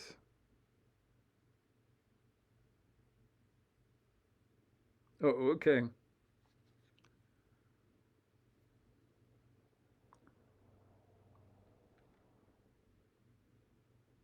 Okay. Here's what I say in my book. What could have tipped off the Zodiac conspirators? And obviously, Michael O'Hare decided that although he had said, I shall not fail that rendezvous, he wasn't going to walk into a trap. If you remember when Admiral Akbar in Star Wars says it's a trap, at some point, apparently, Berta or you or Gareth or Michael or all four of them said that, it's a trap. And they were able to get out of Dodge or to avoid walking into Dodge before they got caught and before they even walked onto the premises. So the question is, what happened? And what I say in my book is, darn it.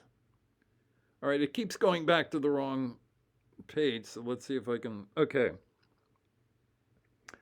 Michael O'Hare's doctoral dissertation, Classroom Utilization and Space Management, Harvard University, was all about the layout of rooms inside a building, okay? In other words, Michael O'Hare's PhD dissertation was about how classrooms are utilized and space is managed, for example, inside academic structures, inside academic complexes, okay? So, if there is anybody on planet Earth who could look at a building, let's say in the evening, and look at the light pattern of a building and know what was going on inside that building, it was Michael O'Hare, okay? Michael O'Hare could probably look at, a building in some downtown area and say, okay, the conference rooms are there. Okay, that's where the machines for the elevators are. That's probably a lounge area. I think the cafeteria would probably be there, and so forth. Okay, and what you have to remember is that the Zodiac project was planned in the late 1950s, early 1960s. So Michael O'Hare had 23 years, and more than that, to scout out the buildings in question, the MIT Tower and the Liberty Mutual building in downtown Boston. So my guess is when he looked at those buildings on Friday, August the 11th, 1989, he saw a lighting pattern that he wasn't expecting. Okay. He saw that there were and I know for a fact, I have to respect the privacy of, particularly of Liberty Mutual, but also of MIT, and say that I'm aware of the fact that events that were out of the normal activities for those buildings were going on inside those buildings for that 24-hour period. And all Michael O'Hare would have had to do is look at the lighting pattern of the two buildings, and in all likelihood, this is not something that I could have anticipated. Well, I didn't anticipate it. Maybe I could have. He looked at those two buildings and said, they're ready for us. Okay. That's what I think happened. Again, maybe I'm wrong, and maybe Jay on Ned DeHaan's channel is right, and I'm crazy. We have to allow for that possibility. Okay. But as I said, what my guess is that Michael O'Hare looked at those two buildings and said, okay, they're waiting for us. And at that point, the Terminus event was called off. Okay. If you ask me, that's what I think. Okay. That's what I believe. And my part of my basis for believing that is that Joan Webster's body suddenly showed up in April of 1990, 8.5 years after she disappeared. And one of the things that I was going to discuss, let me check us on time here. If that's not gonna, oh, okay.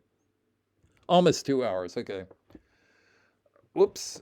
I will probably be cutting this short momentarily, but because I think I've covered what I wanted to cover, and I hope this satisfies the curiosity of some people who've asked me about this. I think what gives away the fact that I was right is that Joan Webster's body suddenly shows up in Hamilton. I don't know of any examples offhand of somebody being murdered, and then suddenly her body shows up 8.5, and somebody disappears, and suddenly her body shows up 8.5 years later. Maybe there are examples of that.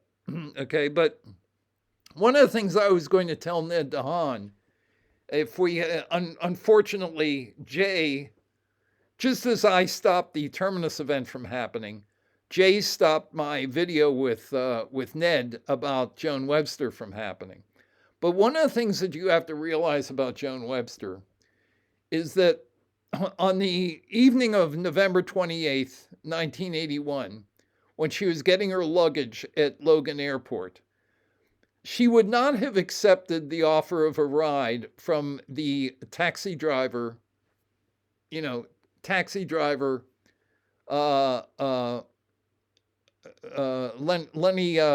the Clam Paradiso, the fish-smelling lout. One person whose invitation she would have taken is Michael O'Hare's. She was doing graduate work in Harvard's architecture department. Michael O'Hare had a degree from Harvard's architecture department.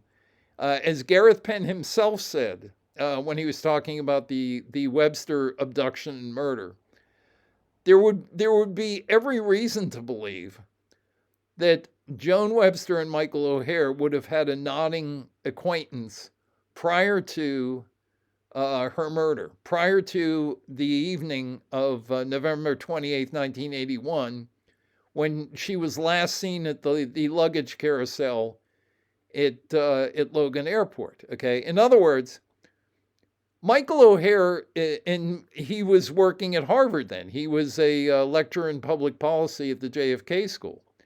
And she would likely have jumped at the chance to pick the brain of somebody like Michael O'Hare on her way back to doing whatever project she was doing for the architecture department. So again, Mike, if one person, remember, Logan Airport had access to the subway in Boston, which I have ridden myself, and it's a great subway system. I particularly love the Red Line, but you can get to Harvard, and I've done this from the T. From well, I haven't gone from Logan Airport, but I have ridden on the Red Line, other areas of the T. It's a very it's a great subway system. And if Joan Webster was looking for a reason to save money, she wouldn't have gone with Leonard Paradiso. She would have just, ridden the T back to Harvard. Okay, no problem. It's a very pleasant ride. She wanted apparently to take a taxi, and she was apparently talked out of taking a taxi by a guy that she was with who was wearing a beard. And I realize that people have shown pictures of Gareth Penn next to the sketch of the guy that people saw talking to Joan Webster. However, I believe that the guy with the beard was actually Michael O'Hare. And she would have gone with Michael O'Hare. Okay. Unfortunately, she did. And so as I said, I believe they buried Joan Webster. By the way, how do they bury somebody in a place like this, which is public? It's the I-93 and Neelan Street, and that's the grass lot, which is where I think that may be gone now, but because they did the big dig in Boston, but at least that was there in 1989. How do they bury somebody there? Well, it's Chinatown. It's on the outskirts of Chinatown. What you do is you just show up with, you're Michael O'Hare, you show up with, and you worked for the Commonwealth of Massachusetts, so you probably still have state ID in your wallet. And you show up and you dig a hole, and with Gareth Penn and you Penn, let's say, and you put on those orange vests or what have you that people wear, and just in case you're stopped, you wait until you're ready to dump the body to bring the body by. I mean, you don't bring it by and then dig the hole. You go in there, you dig the hole, put up sawhorses or what have you. And spend like a few hours doing that, and then if everything is clear, then you bring the body by in a car. You dump the body into the hole, cover it up, and take the vest back off and everything. And chances whoever goes up to, particularly in a Chinatown area, who's going to go up to guys who look like they're working for the city or for the DPW and ask them what's going on? Chances are the police aren't even going to do that. Okay, so, and as I said, as long as they don't bring the body by early, they can come. I'm sure Michael O'Hare and you Penn and Gareth Penn could come up with a pretext for that. We're doing. I just completed a study for the Commonwealth of Massachusetts, and we're going to, do some soil samples or something. I promised somebody in the department to get some soil samples, 3 feet down or something like that. I'm sure that someone who has like multiple degrees from Harvard, and if he's with somebody who is an expert on police procedure, he could probably pull that off. So so burying Joan Webster's body at benchmark 12 would not have been difficult at all. It seems to me. So anyway, then Joan Webster's body suddenly shows up in Hamilton, Massachusetts in April of 1990. So that should seem really strange to people. It doesn't, but as I said, her body was found by a lady who was walking her dog. So um, anyway, once that happened, we have the situation that you had in one of your Terminator movies, where, as I said, where the Arnold character ends up killing John Connor. This was like in one of the sequels, and then because he's accomplished his what he was programmed for, he's kind of like, he doesn't have anything to do with himself, and he ends up becoming a good. I don't want to give the movie away, but spoiler alert. But he ends up becoming a good guy, and to some extent that happened with Michael O'Hare. I mean, he ends up, since he didn't die in the Terminus Triangle, he didn't die here, so he ends up being a father to his two daughters from then until now. He's alive because of me, basically. If you believe what I'm saying, okay, that's assuming I'm not crazy again. So they move on, and I in my next episode I will talk about the odd things that happened. Let me just look again. Okay, we're over 2 hours. Okay, the odd things that happened in the aftermath of the non-event, which would have been the Terminus event of Friday, August the 11th, 1989. Some of you are familiar with them. Probably heard of them. There are some anecdotes which have been repeated on Zodiac Killer message boards, and I can talk about those. I don't know if I'll do that tonight. Maybe I'll do it tomorrow, and just so I can do it before the Steeler game. And I can talk about that in the comments. By the way, people are welcome to mention off-topic material. I think I've said that already, but I have no problem with that, as long as you don't go over to Ned's channel and start talking about me. I prefer that you not do that. But anyway, so that the after Friday, August the 11th, beginning at midnight, Friday night, August the 11th, 1989, you have this very strange situation, which is that an event that was predicted and planned for, and which was presented to the world on July 31st, 1969, didn't happen. Okay, was prevented from happening. So basically, for the last 34 years, we've had this kind of like stalemate, whatever you want to call it. If you want to call it a stalemate situation, I played chess for Taylor Alderdice High School. In 1967, we were the city champions. I was second board. I was the only member of the team who was not a senior. The first, third, fourth, and fifth boards were all seniors, and the two alternates were seniors. I was second board. I was a sophomore in 67, and I was undefeated. So I still go. I go on Agidmators.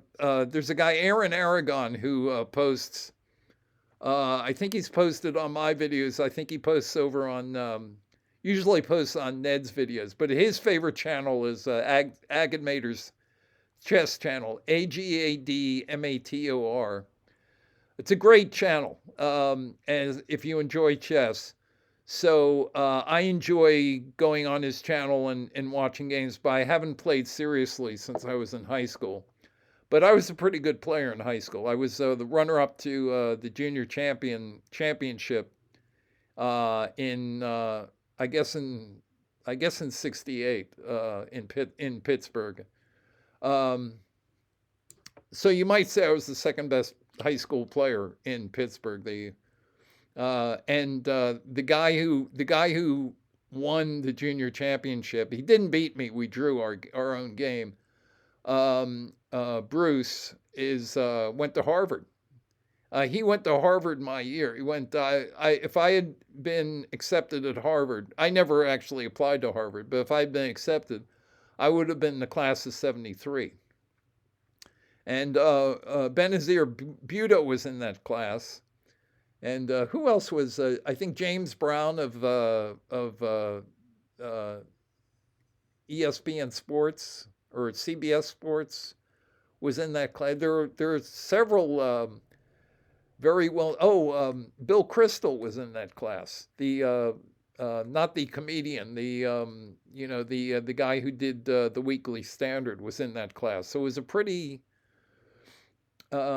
imposing group of people there. But anyway, so Bruce was in that class, and I wasn't, but he finished first, and I was second for the. But I enjoy following.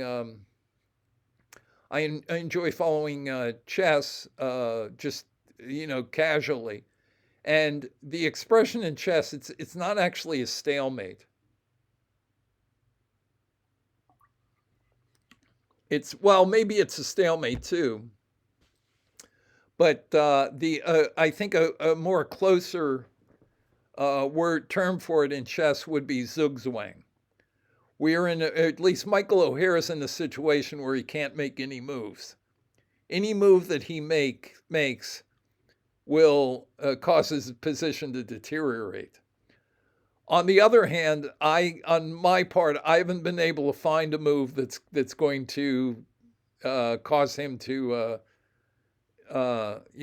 cause him to lose, cause his position to deteriorate to the point where except when I did send my books to Harvard in November of 1990, and as I said, I caught him with his pants down, and that caused him to move on to Cal Berkeley. The problem is, when I outed him at Cal Berkeley, I wasn't. He had time to prepare the faculty for a possible mailing from me, so I wasn't able to get the same effect at Cal Berkeley that I was at Harvard. And I didn't find out where he was until 1993. I didn't find out that he was actually at the Goldman School until '93. So as I said, I wasn't able to chase him out of there, and so we are now where we are in in the future here. So and all of this that I'm talking about happened, or didn't happen, I should say, did not happen in 1989. So not only is the Zodiac project unique, but the situation that we're in, that I'm in, and as I said in my novel,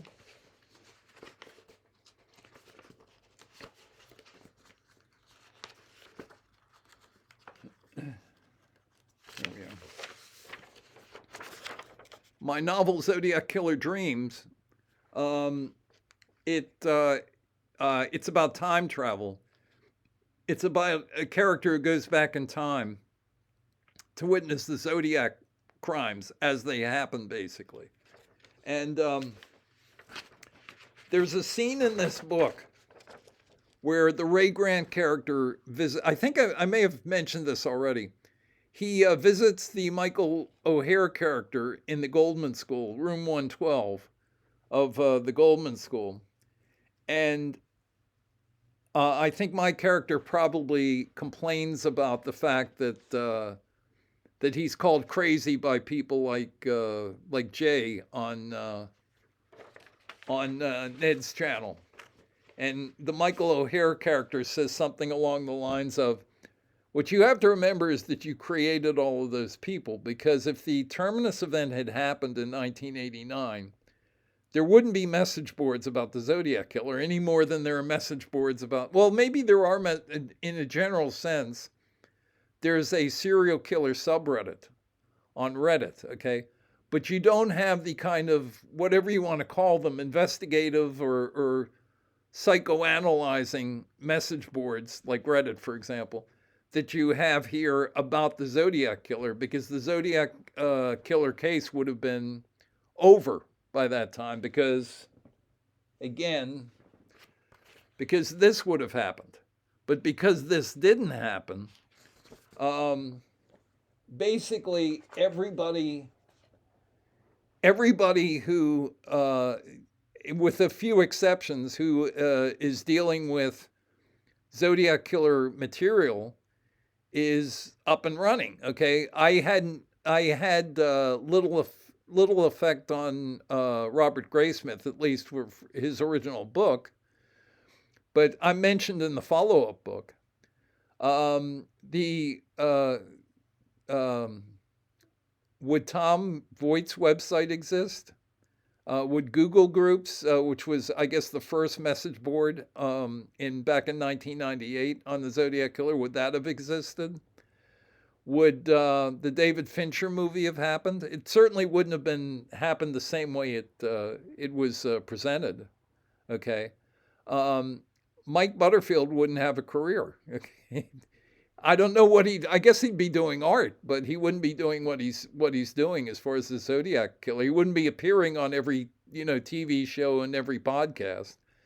And all the people who have banned me on message boards, which is everybody, wouldn't have the message boards, and there wouldn't be all of these websites and the triumvirate over on Morph's private board, which was Seagull, Tracers, and Tahoe 27, and their friend the Foreigner from Europe, who are fast friends. Well, if you take me out of the equation, those people never meet.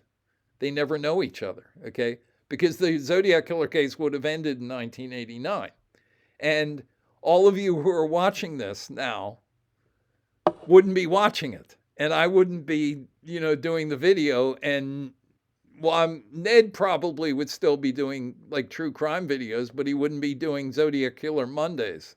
Okay, so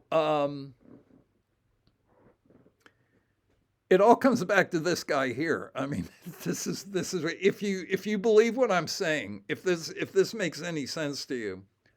In 1989, the Zodiac Killer case, went off the rails basically, and hasn't gotten back. My hope is maybe this video series will start some sort of movement back, so that the case is actually about the evidence and about what who the principals were, and why they were doing what they were doing, and again, what the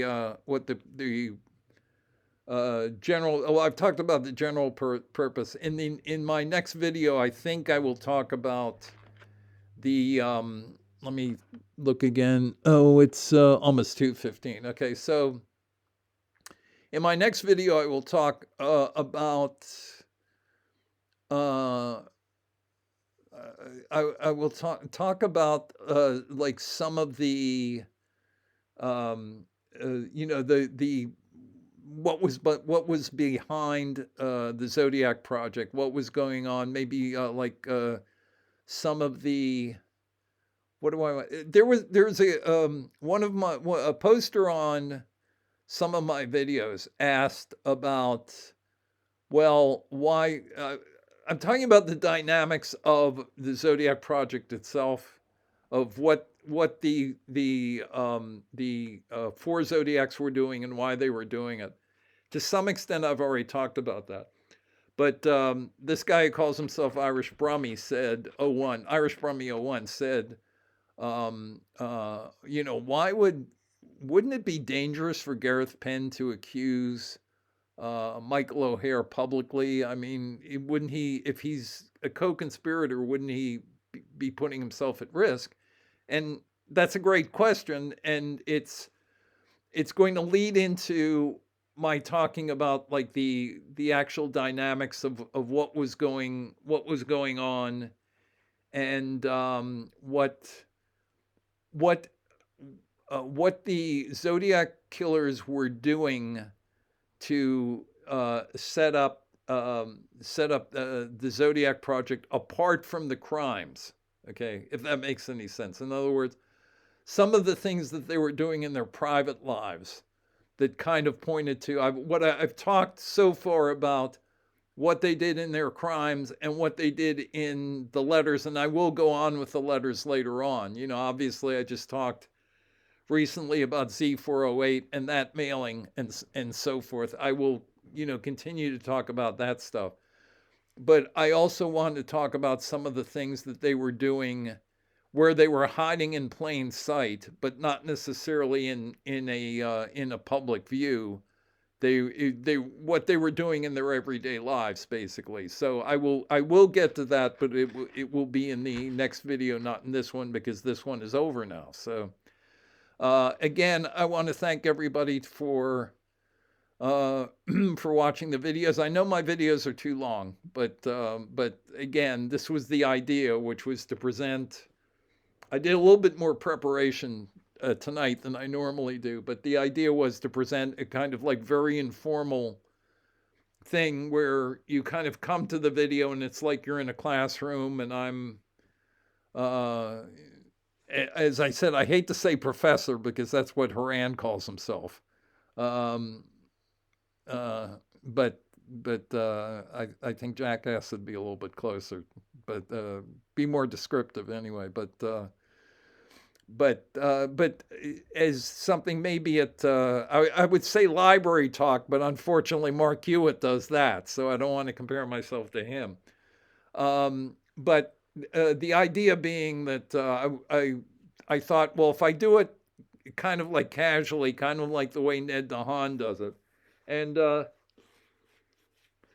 just to make it clear, I appreciate what Ned did for me, giving me free publicity and basically kind of launching this, inadvertently launching this like video series. So I appreciate that. But again, if Ned is not going to prevent people from being heckled on his channel, I'm not going to appear on his channel. Okay. And unfortunately, that ship has sailed now, but which I'm sorry about, but I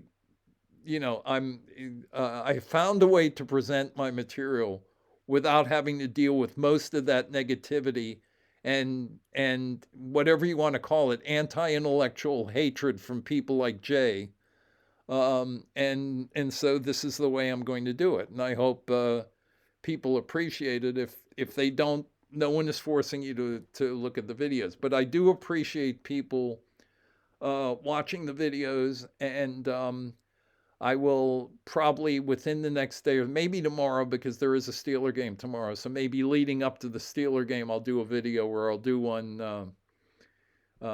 If my team loses, I'm just to take my mind off it. I may do a video after the game, but I will be doing another video shortly. As long as my voice holds out, I'll be doing another video. Anyway, thanks. Thanks very much. A little bit shorter video. I'm becoming a little bit more concise, which is good, I guess. But this was about the Terminus Triangle, the Terminus Event, and I will as I said, my next video will be more about the private lives of some of the Zodiac people and their background and so forth. And I think that's an interesting story. So I will, again, I appreciate people watching, and I will talk to you soon.